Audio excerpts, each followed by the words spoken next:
Good morning students, welcome to our physics class. Today I am going to teach about Coulomb's inverse square law of magnetism.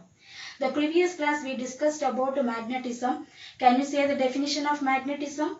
Magnetism is the force that can attract or repel object that have the magnetic material of the medium.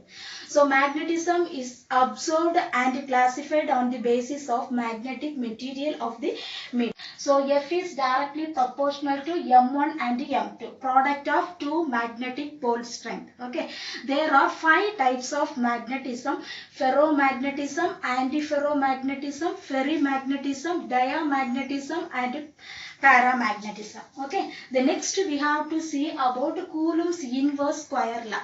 Say the definition of Coulomb's inverse square law. The force of attraction between the two pole strength is directly proportional to the product of pole strength and inversely proportional to the square of the distance between them. Can you say the definition of Coulomb's inverse square law? The force of attraction between the two pole strength is directly proportional to the product of pole strength and inversely proportional to the square of the distance between them. The next total force F is directly proportional to M1 M2 by R square. So one proportional symbol is there. The next step take constant K. K is the constant proportionality. The next M1 M2 divided by R square. Okay, R square is the square of the distance between the two magnetic poles. Okay, the next K is equal to mu by 4 pi. What is mu? Mu be the permeability of the medium. Okay, so F equal to, you have to substitute the value of K here. Okay, mu divided by 4 pi into M1 M2 by R square.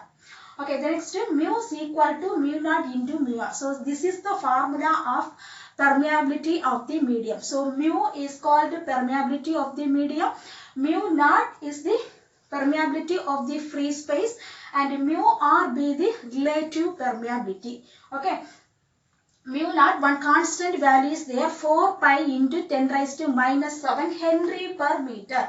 So H for Henry and small m, so this is meter, Henry per meter. What is the value of mu naught?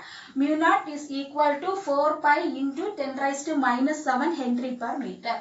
Okay, then what is the formula of relative permeability? So mu r equal to mu divided by mu naught. So this is the formula of relative permeability. Okay, the next, if the two magnetic poles placed in air or vacuum. So that formula is F equal to mu naught by 4 pi into mu 1 mu 2 divided by R square. So this is mu naught value is 4 pi into 10 raised to minus 7 divided by 4 pi. Okay, so here 4 pi cancel. So say the remaining term 10 raised to minus 7 m1 m2 divided by R square. Okay, so here if the distance between the two poles is 1 meter. So we here consider R is the distance between the two poles. So suppose that the distance R equal to 1 meter means you have to substitute here. Okay, F equal to 10 raised to minus 7 into M1 value 1, then M2 value 1 divided by R square. What is the value of R? 1 meter. Okay, so note it here 1 square. So 1 divided by 1 means so same value. F equal to 10 raised to minus 7 Newton. Okay, the last, the poles which is placed in air or vacuum at a distance 1 meter. So that force experienced is force of repulsion. So F equal to 10 raised to minus 7 Newton. So this is the value of F. So F equal to 10 raised to minus 7 N. What is the value of force? Force of attraction. So 10 raised to minus 7 Newton. Okay, what is the unit of force? Newton. Okay, can you say the definition of Coulomb's inverse square law? The force of attraction or repulsion of the two magnetic poles is directly proportional to the product of mass m1 and m2 and inversely proportional to the square of the distance between them. Okay.